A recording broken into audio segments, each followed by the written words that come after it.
This is Python's Paradise. This is your host, Greg Gilbert, aka the Python Hyena. And folks, here we are out of Fredericton, New Brunswick, Canada, 4 hours ahead of my guest, who's looking stunning today with her Oh, thank beautiful you, darling. background. Yes, classy, stunning, beautiful.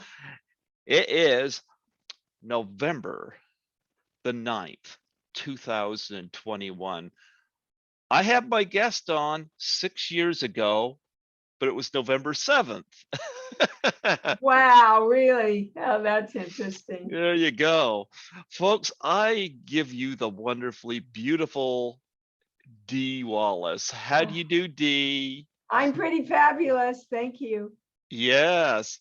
Yes, and not only did I have you on in 2015, we got to meet at Horrorama in 2018. And one of the things I remember about you, you're the first and only person I've met at a con who had your own debit machine, and I hate carrying cash on me. So it's like, I know I don't understand why other actors don't use charge machines more. The fans love them, I mean, maybe you lose 2%, I don't know, but for me it works. And it goes right into your bank account and hey, works. yeah, you get home and it's like, hello, there's more money in my account. I know a lot of people would prefer to use the cash, but you get a lot of cash too. So Yeah, anyway, I'm a full service stop, everybody. full service stop. Yeah. Another thing I remember about meeting you is that I had booked Belinda Belaski while I was there, and she was under the weather when I had met you. I've had her on the show 5 times, and she would have come on this year, but I think she's in the middle of a move right now. So She is in the middle of a move, kind of out here toward me. yeah. So we're looking forward to getting together more. Well, I wanted to get her on here. Belinda's beautiful, and she said audio only. I'm like, Belinda, you're beautiful. What? Yeah. Oh, she's beautiful. She has a beautiful life. I'll talk to her. Yeah. But I have been in talks with her. Like I said, I've had her on here 5 times. But again, the Howling is celebrating its 40th anniversary. So I I always take, know. yeah, I always take time to reach out to Belinda and wish her well. And I hope they get her up here at a con sometime. I'd love to meet Belinda. Well, and have you seen the new 4K version of The Howling? Oh, look at him. He's going to pull it right out here. Well, I don't know about 4K version, but I do have this signed by you. Yeah, the new 4K version that just came out. Oh my God, you guys. It's so beautiful. So beautiful. It's even, I think, kind of maybe better than the original. So Oh, nice. yeah, we just saw it on the big screen in town with Joe, and he did a Q&A after. That was fun. I've been in talks, and I'm hoping I can make this work out with Elizabeth Brooks's son, who got back to me. I'm hoping to get him on here in tribute to her. You know, she kind of got away in this. She what? She got away in this. She got to watch them flip the hamburgers. Oh, she yeah. she made it. Yeah. But yeah, but Didn't make it in life though, poor thing. yeah, it's unfortunate, but I know that there's a Howling Facebook page, and Belinda was the one that invited me onto it, and I guess her son is part of it. But yeah, I got your signature right on there, and of Well, that's course, worth gold, dude. So make sure yeah. Oh, you're such a fan for a producer. I am. I'll do you one better. I don't Um, sell. I don't sell my autographs. I keep every autograph I have. yeah. You know the history behind that picture. What is the history? Everybody on the cast and crew took a picture with ET, and at the end, Steven signed it and framed it, and that was our wrap gift. Ah, well, there you go. Well, you know what? E.T. Has never been around such beauty before in his life. Or since, I'm sure. Or since. Absolutely. Yeah. No, I keep all my autographs, and so I thought I would haul these out here. But yeah, I am a co-producer on 13 Fanboy, and it's the first Well, time let's talk about 13 Fanboy. we need to talk about 13 Fanboy. Yeah. Um, yeah, because I told you how I got involved. Um, I've had Debbie Sue. Actually, as of Thursday, Debbie Sue will be her 5th time on here, so she's catching up to Belinda. Debbie Sue, Deborah Voorhees, the director, right? Yeah. Well, in Friday the 13th, Part 5, A New Beginning, she was listed as Debbie Sue Voorhees, and I've always called her Debbie Sue Voorhees. You Yeah, know, my agent who used to rep her calls her Debbie Sue too. yeah. So it's just what I've always called her, and she doesn't seem to mind. So she's got that little Betty Rubble laugh or Rubble Yes, giggle. she does. You noticed that, have you? Yeah, yeah. But I Yeah. really loved what she did with 13 Fanboy. I think the fans are really going to love it. It's Hmm. I can't believe that nobody uh, did this idea before, where we all play ourselves being stalked by a stalker. And of course, there's a lot of twists and turns and a lot of homage to the Friday the 13th pictures. Um, I'm not quite sure how I got in the mix with all the Friday the 13th, but I'm thrilled that I did. I think it came out really well, and my fans are going to be really pleased. I think what happened, and again, Debbie Sue can correct me if I'm wrong. I think originally, I think Adrienne King, who was the heroine from the original, was slated to be part of this, but she had had a stalker incident by the time she'd done part 2, and she found the script a little bit too close to home. I see. Yep. And Debbie Sue had said she'd always wanted to work with you. Well, I And sure am glad she did. We're fast friends now. yeah. And I'm really glad because you're a staple in the horror industry. I mean, I am kind of a scream queen, aren't I? you're a scream queen. And proud of it, babe. And I don't know how many people who have talked about this on podcast have said, how did Ron Sloan, who played Junior in part 5, get Dee Wallace? Oh, And I've had Ron and I had a really good time working together. He's a sweet guy.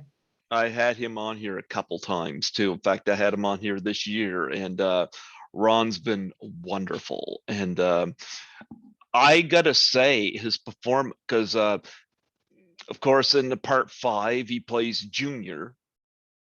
Seeing him in 13 Fanboy, I'm like, wow, because I love it when I can see actors play something different than what I'm used to seeing him. This is why I'm a big Emma Stone fan.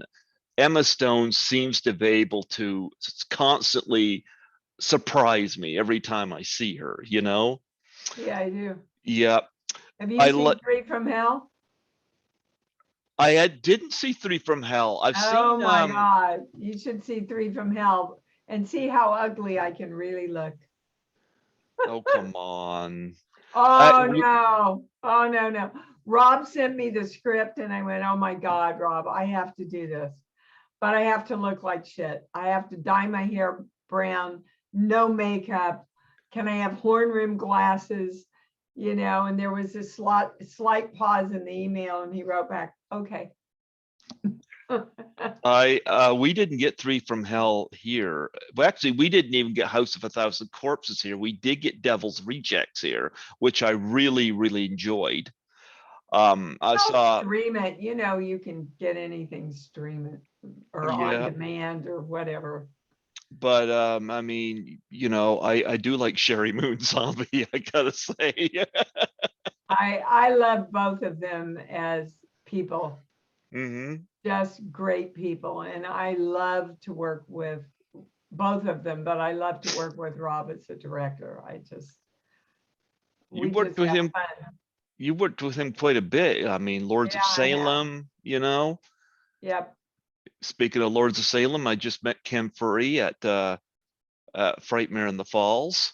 I just got back from Toronto from Frightmare at the Falls. It was my first time at that one. So because Horrorama wasn't happening this year, because when restrictions lifted, they just didn't have time to book people, you know? Oh, wow, that's too bad. Well, I hope I love coming to Canada to do the con, so I hope I'll be back. I hope so. How are things pandemic wise where you are right now? Are things lifting a bit or are things still Well, crazy? we're in California, and so we've pretty much always had strict mask mandates, and everybody's for the vaccine, and we're liberals down here. They just lifted, everybody can go in to restaurants and bars now, but you have to have proof of vaccination. You have to be vaccinated. And that's just freaking smart for anybody, as far as I'm concerned. Why would you want to go into a crowded, closed room with people or yourself who aren't protected? I don't get it myself, but different strokes for different folks, I guess.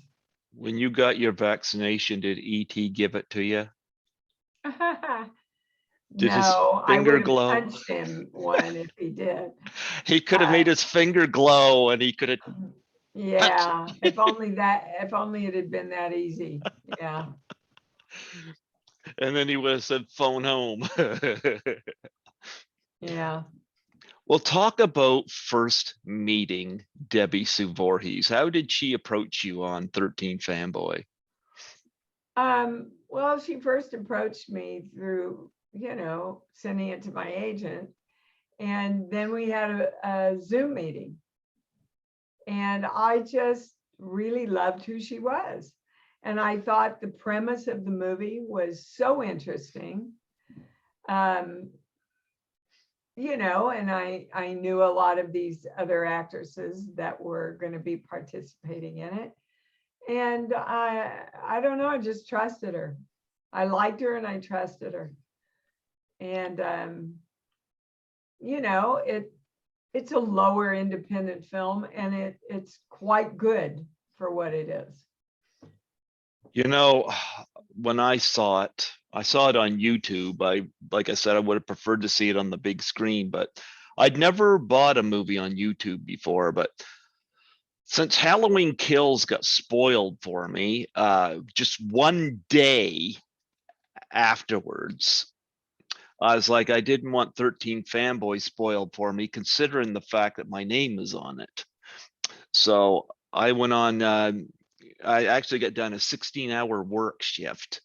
Oh And I my come God. back, yeah, and I come back to my apartment and I was like, I'm drained, but you know what?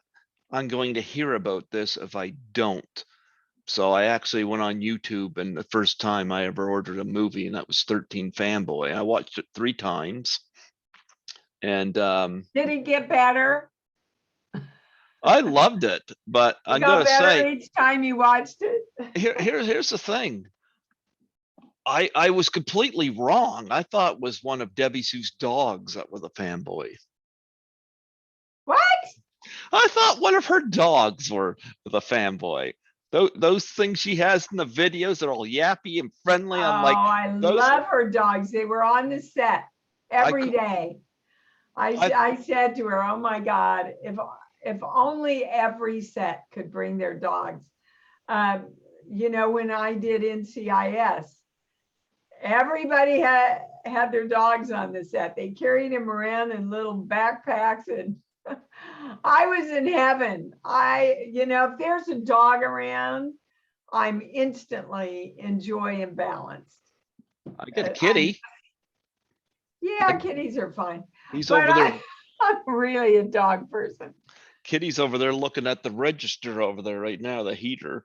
I don't know Yeah, what he's looking at, but probably trying to figure out where all that nice warm air is coming from. I think that must be it. Yeah. But no, 13 Fanboy, you got casted in this, and I think it was awesome to have you as part of this movie. And I've seen some of the pictures Debbie Soup posted. And what was it like? Like for you, is it hard playing yourself? No, No? I think you play elements of yourself in any role. Okay. Um, you know, the mom in ET, very close to who I am. Okay. Yeah. So, so you have an alien in your house, huh? No, but I sure am a protective mother, and I know that role really well. Actually, it's your daughter is listed as being part of 13 Fanboy. Yeah, Gabriel? unfortunately, her scenes were cut. There just was too much footage. I Uh, don't get that. I don't get that because I don't know where you stand with Titanic, but quite frankly, yeah, I but 13 Fanboy is a very different picture than Titanic. yeah, but You're not Titanic going to sit bored there me. for over 2 hours. I saw Titanic in a double billing with Tomorrow Never Dies. Titanic had me like this, half asleep, bored out of Really? my, yes, I was bored. It's like, just get on with it. Get on with it. When I went to Tomorrow Never Dies, I finally woke up. Well, I'm so like, you're an action kind of guy. yeah, I Titanic dragged for me, and I was like, why is this popular? You know, it's well made, but for James Cameron, I'm like, I'll take Terminator or Aliens over this any day, you know. But no, I say if Debbie Sue releases this on Blu-ray, put the uncut version on here. I'll sit through 3 hours of it. Oh God. Yeah, well, I know when I did 10, I think the first screening of 10 was 2 hours and 45 minutes. I mean, every picture always, most of them always shoot way more film than ends up in the final product. Absolutely. Well, you worked with Ron Sloan, and Ron Sloan talked about he loved working with you. Talk about your working relationship with him. Oh, we just had a lot of fun, you know, and we'd get together and go, all right, what can we do with this? Where can we go? What can we bring in? And how can we expand it? You know, and it was just a really nice, respectful, fun working relationship with Ron. I heard you like the slot machines. I do, but I didn't ever play them down there. So I guess we must have talked about it in a conversation. I am a slot slut. I am. I also love the fact she brought Vincent DeSante and Andrew Leahy from Never Hike Alone into Yeah. this as well. You know, I've had Vincent on here a couple times, including once this year, and I think as far as Friday the 13th goes, if the studios were smart, now that the lawsuit has been settled, they should let Vincent DeSante take it and run with it because he knows what he's doing. I don't know what the story or the history is there, so I better keep my mouth shut. You talk about working with Vincent DeSante. Look, you know, I just remember that everybody I worked with on Fanboy was professional and knew their stuff, and we had fun. Debbie Sue made sure that we had fun. You know, that it was a respectful, fun set. And I really appreciate any director, producer that creates that atmosphere for us on the set. Well, I love that she had brought those two in, and I also really liked Haley Greenbauer, who, of course, Fabulous. yep. Yeah, she's a fabulous actress. I had her on last year, and I'm going to be reaching out to her again. Um, I think she's got a future. Haley Greenbauer does. Big time. Big time. Yeah, I agree. So when you were in New Mexico, now I heard this from Joel Paul Rising. Did you see any elk? Oh, yes. We would come out of our hotel and there would be huge herds. I guess that was their crossing place from they were coming from somewhere, obviously, and crossing the parking lot and then going into the, oh my God. I remember one day we all came out and we literally just had to stand there and watch the magnificence. And somebody said, oh my God, we're going to be late. And I said, I'll tell Debbie, Sue, I'll tell Deborah why we're late, guys. She'll understand. And she did. And of course, you know, half the time they get actors there way too early anyway. So we didn't hold up the set at all. Everybody was ready to go. But oh boy, those were some magical, magical moments. What was the most difficult scene for you to shoot in Fanboy?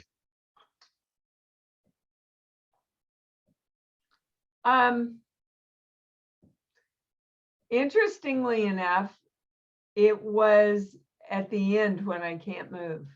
I don't want to give too much away, but it's challenging to play a drama and drive the drama in a scene where you can't physically do anything. And it all has to be here, right? So it was challenging for me, that particular part of the shooting. Excellent. You know, so you got to attend some of the premieres. I envy you. They to see this on the big screen. Yeah.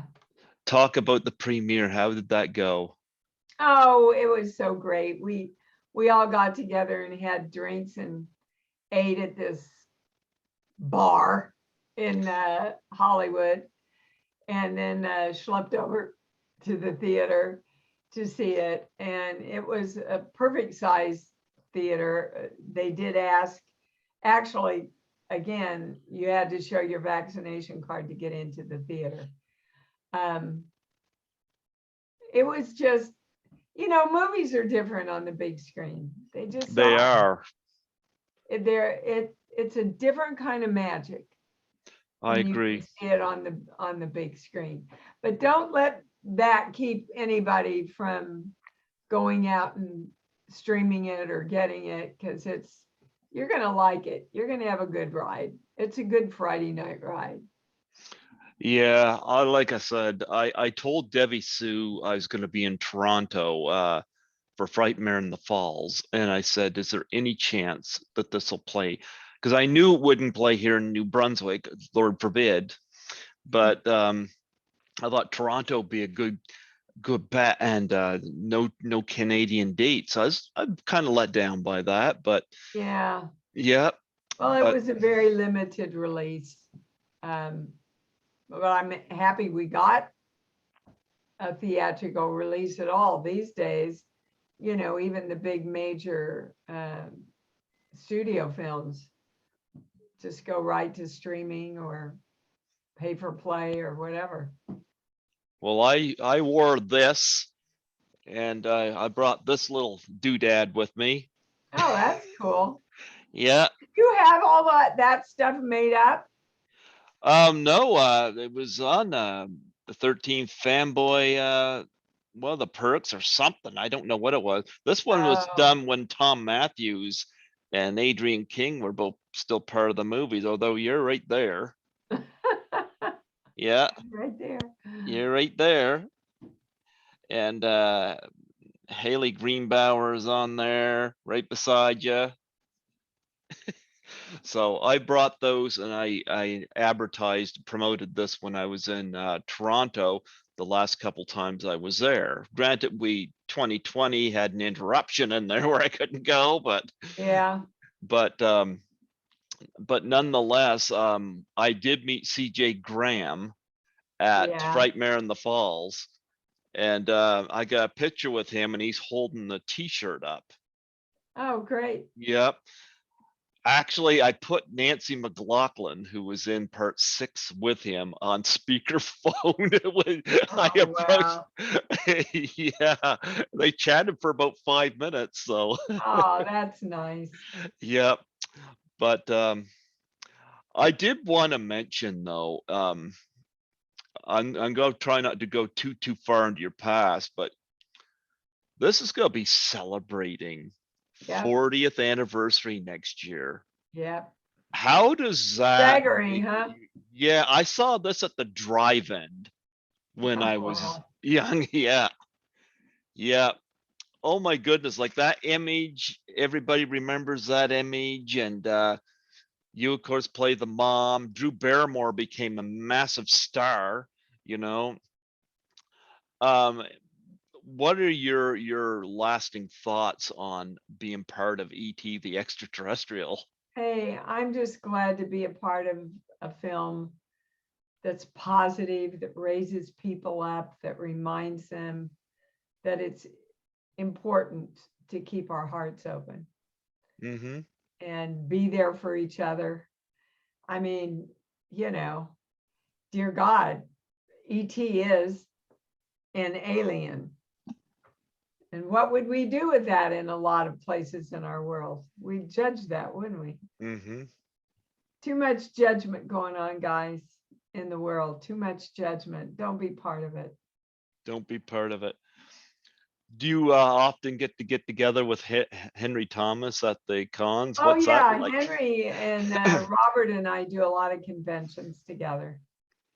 How cool is that?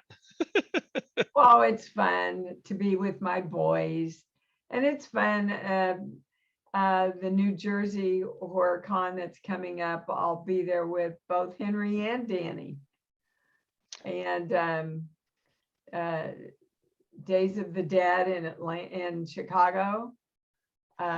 Be there with Henry, I'm pretty sure, is going to do that one, and Danny's doing that one. So I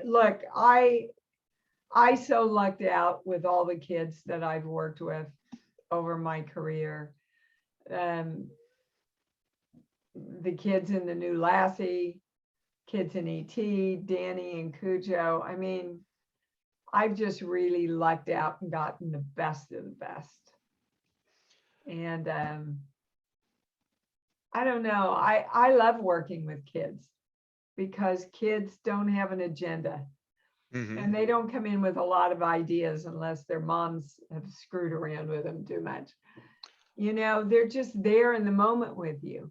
You worked with children in 13 Fanboy as well. I heard there was chocolate being distributed there, though. Yes, well, the whole set were kind of chocoholics, so there was a lot of chocolate I on would the bet. set. Yeah, we do have some kids in Yeah, 13 Fanboy. Yeah. and of And course, good little actors. mm-hmm. And of course, we're coming up again 40 years on this one. Well, this year is 40 years. 40th anniversary. You Mhm. know, and everybody remembers that climatic scene, the best news show ever. Yeah. What were your memories of the makeup and the prosthetics working with Joe Dante in that film? Because you went through. There's nothing, there's the very end werewolf is an Mhm. animatronic. Oh, they didn't dress you all up? No, I was shooting Cujo. And Joe called me and said, Dee, all the letters from the people that have seen, everybody wants to see the character turn into a werewolf. I said, I don't give a shit.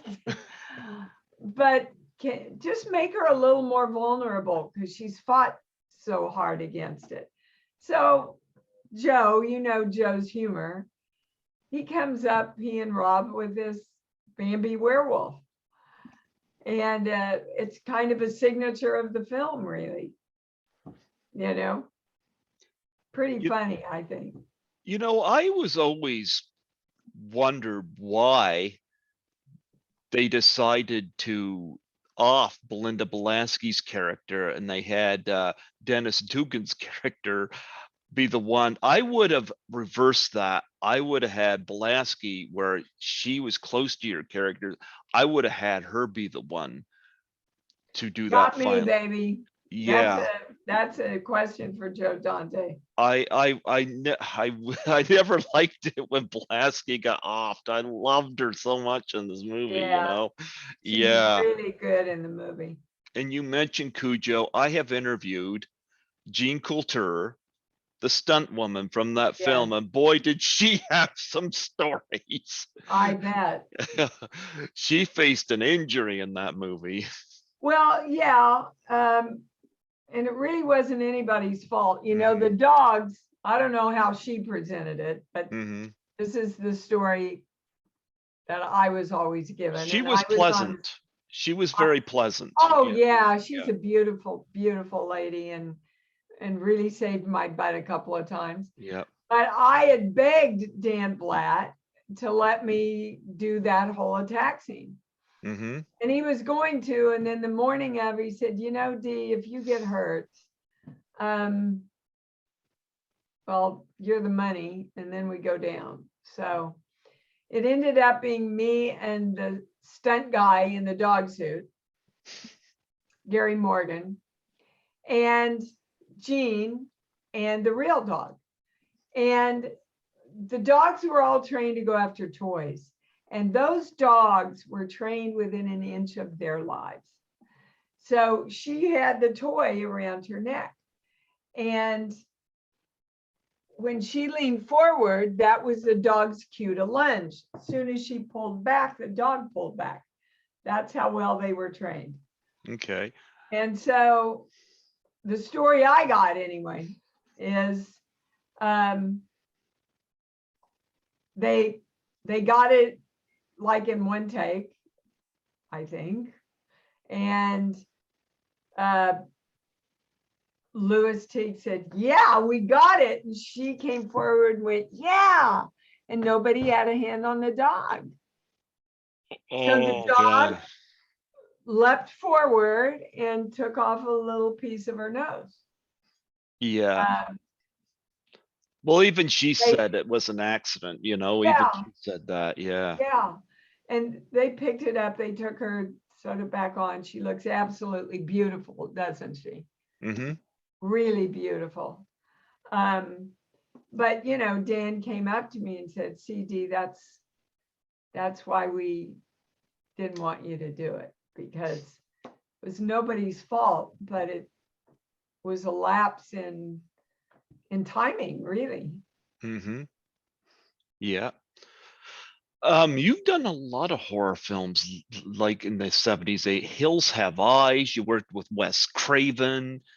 I remember seeing you at Horrorama 2018. I wasn't in the panel, but I was outside the door and I could see you talking about how you auditioned for Critters and did kind of a bowling motion. We would be all in these up in the big emotional, place that we needed to be. And we'd get ready and then we'd hear, okay, roll them in. And the guys would roll these little balls of critters across like they were scampering across. And it totally works on film. But it was pretty funny to be in the moment with it. Didn't frighten you at all? That would be a big no. I remember seeing you in there describing that. And of course, you had mentioned 10. Do you have any lasting memories of Dudley Moore? So many. So many. I love Dudley. He was a gentleman. He was funny. He was so talented. I spent half the time just trying to keep up with Dudley. Mm-hmm.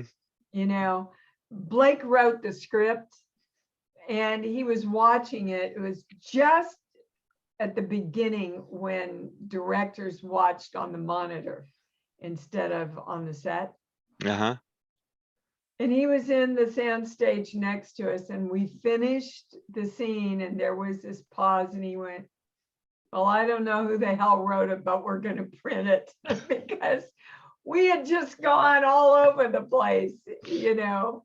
And I just was trying to keep up with Dudley, who was brilliant, and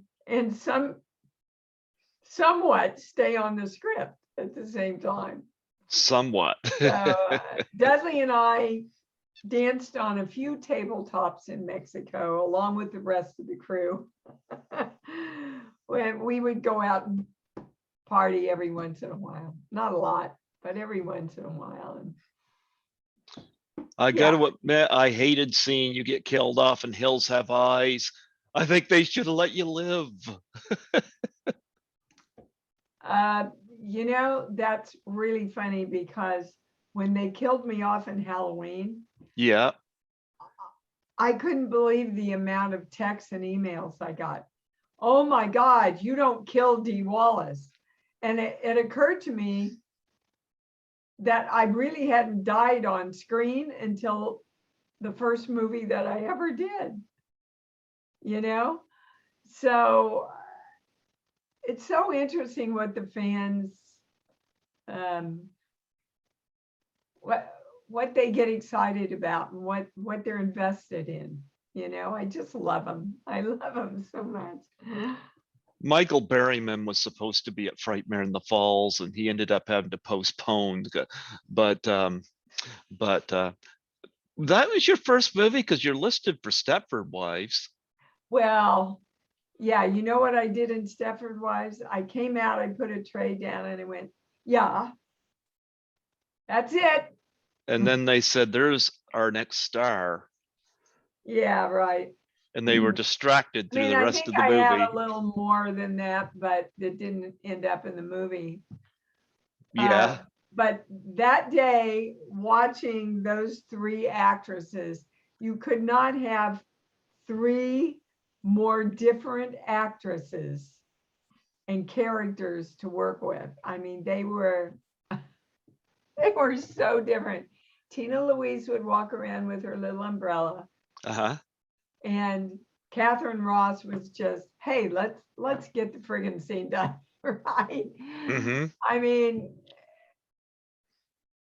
I wasn't there really long enough to have an experience, but the experience I remember was watching these three actresses and how different they were and how differently Brian would work with each of them. It was a learning curve for me. Mm-hmm. And again, more horror. You did Popcorn with Jill Sholin. Yeah. Memories of that. Oh, dear God. That was a bad one. Nightmare. Oh. Nightmare. We went to Jamaica and we shot in this abandoned theater Mm-hmm. where all the homeless lived. So you walked in and it reeked of urine, and it. My other memory of Popcorn was we got there and we were talking through the scene where I'm in the cast. And I said, so how are you doing the cast, guys? Well, you're just going to come in early and we're going to wrap you all up. And I said, excuse me? Well, we're going to do a body cast on you. I went, well, how am I going to pee? Oh, Oh yeah, we didn't think about that. How am I going to eat? How am I going to sit down? So we figured out a way that they could put hinges on one side of it so that it would open up and I could step into it, and then it would close and it would look like I was in a full body cast. Those are two of the biggest memories that stand out from doing popcorn. You know, Okay. they closed us down, what, 3 times, I think, because they ran out of money. So we, you know, the actors were just like, and I was still breastfeeding my daughter. So, and one day in our hotel room, somehow Chris and I stepped out into the foyer, and the winch closed the door and it locked. So I've got a 4-month-old little girl in there by herself in a foreign country, and I can't get to my kid. I felt like I was doing Cujo before I did Cujo, right? So yeah, it was a trying time. It's a trying time. You done Secret Admirer. We unfortunately lost Kelly Preston way too soon. Yes, we did. Any what were your memories of working with Kelly? With Oh, your I thoughts on love her? Kelly. That's And what I we hear. all loved doing that movie. Hmm. We just had a freaking ball. It was just one of those movies where you got up and went, oh my God, I get to go to work. I wonder what's going to happen today. Right? It was just fun. And Fred Ward, oh dear Lord, Fred Ward and I would laugh ourselves silly doing these scenes. Just, and C. Thomas, you know, I'd worked with him in E.T. E.T. He was much older when we did Secret Admirer, and I have a great shot on my table of him with his arm around me, and I don't know what was going on, but we are laughing ourselves silly. It's just a great shot. So yeah, that was especially the food fight. You know, as adults, you don't usually get permission or get paid for getting to have a food fight like you're 5 years old. I don't remember that scene, and I love messy Oh humor. my God. Yeah, it's a huge scene. It's at the end of the movie. Okay. How messy did you get in that? Pretty messy. We all had to go back to our trailers and take showers, and it was in our hair. It was everywhere. I So mean, what it was a food fight. what kind of food was it? Like pasta? Was it Everything, pies? Everything? everything, everything. It was a mess and so much Okay. fun. So much fun. I'm glad to hear that. And of course, you were in the Frighteners, and I got to bring up Michael J. Fox. God bless him. He's still with us, still fighting the good fight for Yep. Parkinson's. My mom has Parkinson's, so Oh, I'm sorry. but my brother, my younger brother, is my tech guy and my manager, and he's taking care of our folks. Our dad's got ALS and mom's got Parkinson's, so that's Oh my God. yeah. Dad's had ALS for 7 years. He's gone way beyond the expectancy of that, and I think it's just Good on because of his him. dad's always had a strong drive. Yeah. God bless him, but Do you Michael, know, I'm going to insert a little of my healing work here. sure. Do you know that all the major scientists now know that only about 5% of our health and our genes is actually genetic? The rest of it is what they call epigenetic, which is, what stories are you telling? How much of a victim are you?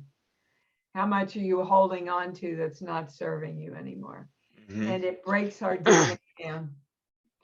So you having all this going on in your family, don't think you have to participate in it, because it's not true. I'm participating in celebrating you. Well, thank you very much.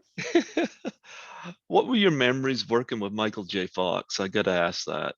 You know, I really only had 1.5 scenes with Michael. All my scenes were with Jake. Hmm. But my memories of Michael, he was just becoming sick and he would fly back to the States. He really didn't know what was going on with him. Hmm. And I just remember him being very kind Hmm. and very professional and nice to work with. But again, you know, unfortunately, I would like to have worked with him more than I did. Yeah. Well, you know what? It comes full circle with 13 Fanboy. And have you always had a love for horror?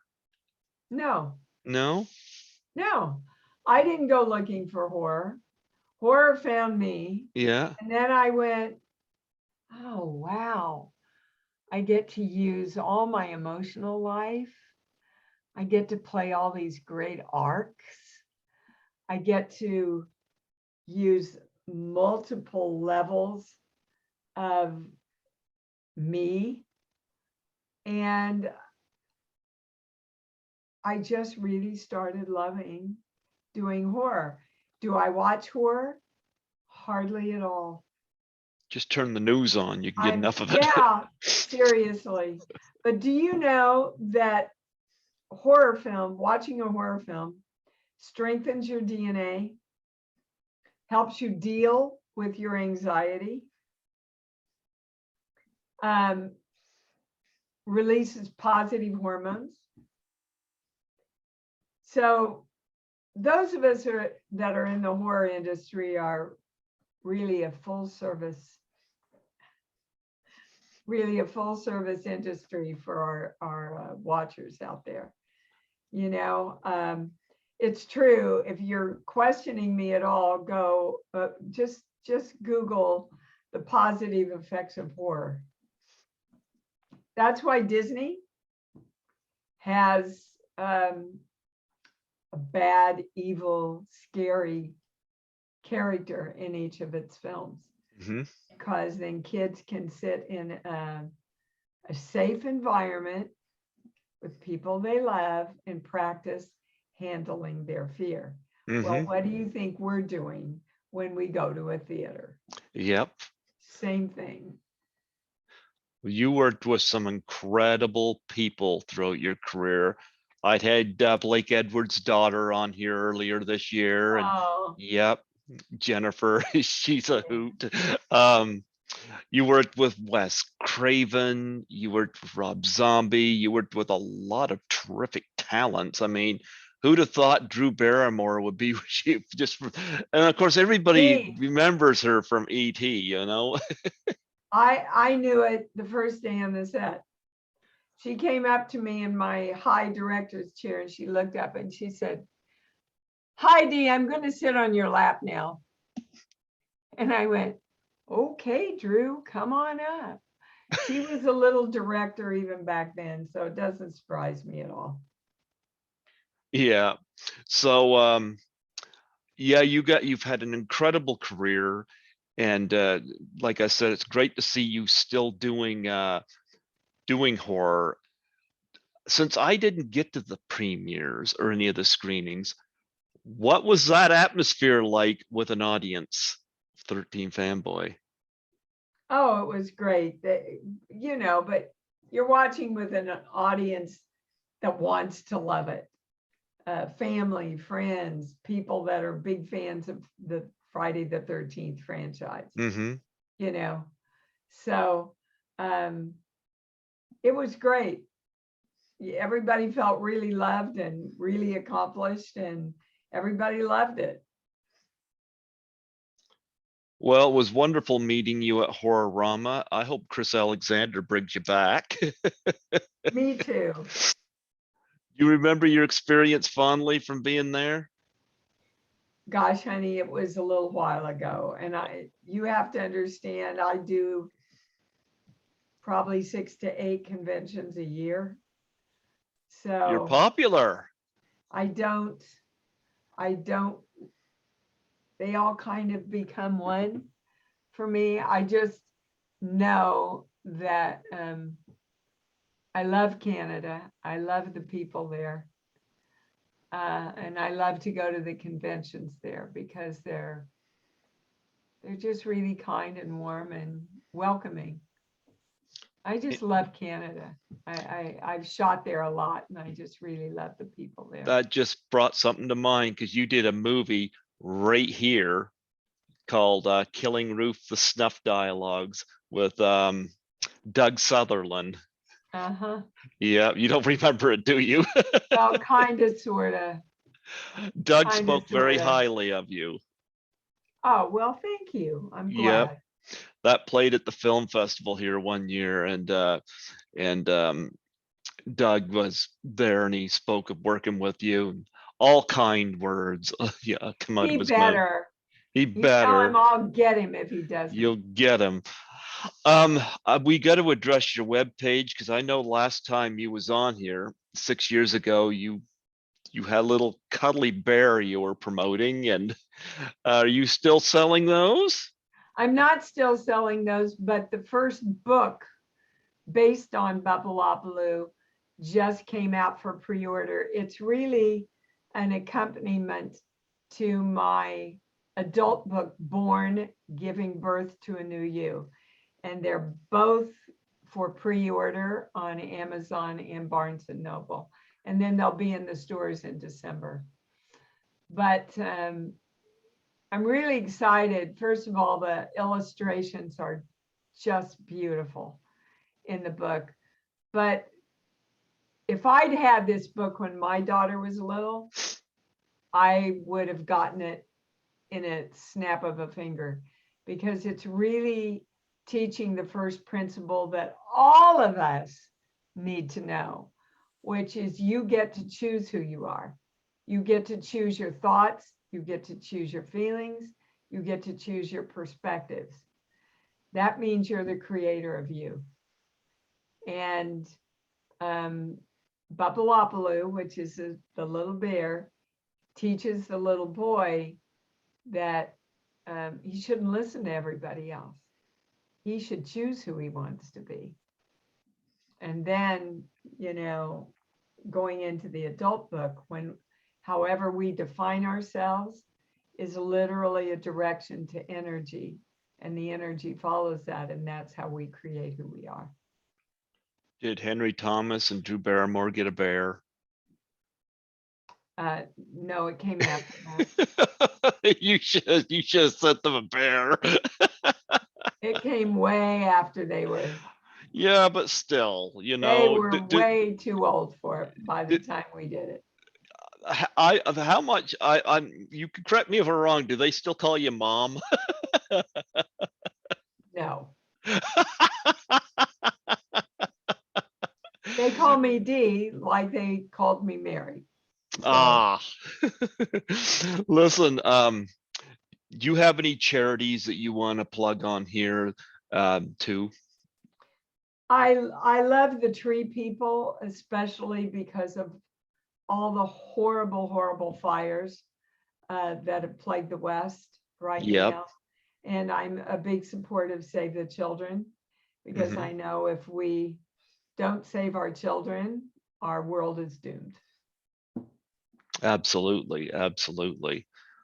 Well, you know what? I am very happy I'm on board with this, and this is the first project I put my name on was this, and I've known about it, I think, since 2018. One of those, I think it was the third time I had Debbie Sue on, and so I thought I would wear this, and I promoted it at the cons, and good for you, baby. Yeah, hopefully I can get involved in something else that you're involved with, Well, let's keep that intention alive. Yeah. Now, my last question I have for you, when you're at these cons and you do so many, is there a standout item you've ever been presented with to sign? What's the strangest thing you've ever been asked to sign? Uh, Somebody's ass. Oh, gee, you're in the Catherine Mary Stewart corner because Catherine Mary Stewart had that too. And then she came back and she showed me she had a tattoo made out of it. And I looked at her and I said, I don't know whether I should be offended or really flattered that your ass is sitting on my name every day. And she just laughed. We had a good laugh about it, but yep, that's the strangest one. I don't have any tattoos. I I I admire people that can do it. I'm kind of like, you got that on there permanently. What if you Yeah. change? You see these people in relationships, and then you see something smudged off their arm because they broke up, and I'm like, yeah, it's like I'll just stay like this. The way God made me, He didn't give me tattoos. Yeah, I agree. But again, different strokes. Some of the You're, greatest people I've ever met at the cons are covered in tattoo and piercings. well, Biggest heart, gives to everybody, does all yeah, this charity work. It's true what we learned in kindergarten. You can't judge a book by its cover. it's true. Sean Clark has tattoos on him. Yep. Yep. Your shirt says thankful for my life. Yep. That's Yeah. it. Thankful for my life.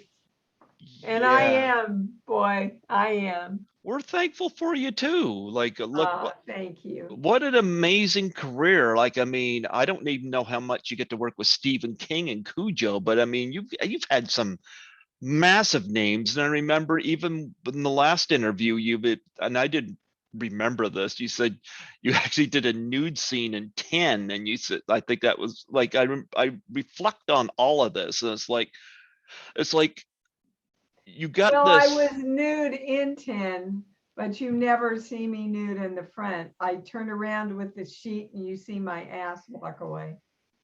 And I must say, it looked pretty darn good. No tattoo on it. You didn't have Dudley Moore's name on there. No, no, no. I bet you he would have loved that. He probably would have. Well, Dee, you know what? I was looking forward to having you on here today and showing you this stuff and voicing my support on this movie. I wanted to touch upon a lot of your career, and I was happy to do so.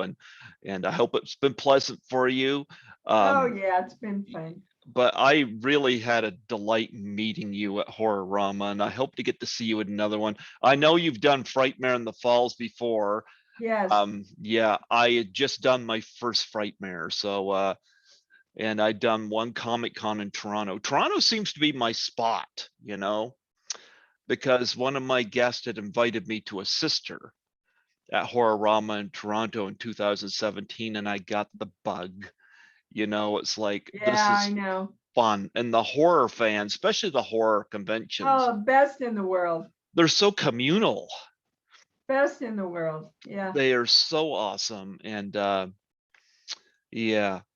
So what advice do you give to anybody who wants to get into acting, since you're a veteran in this field?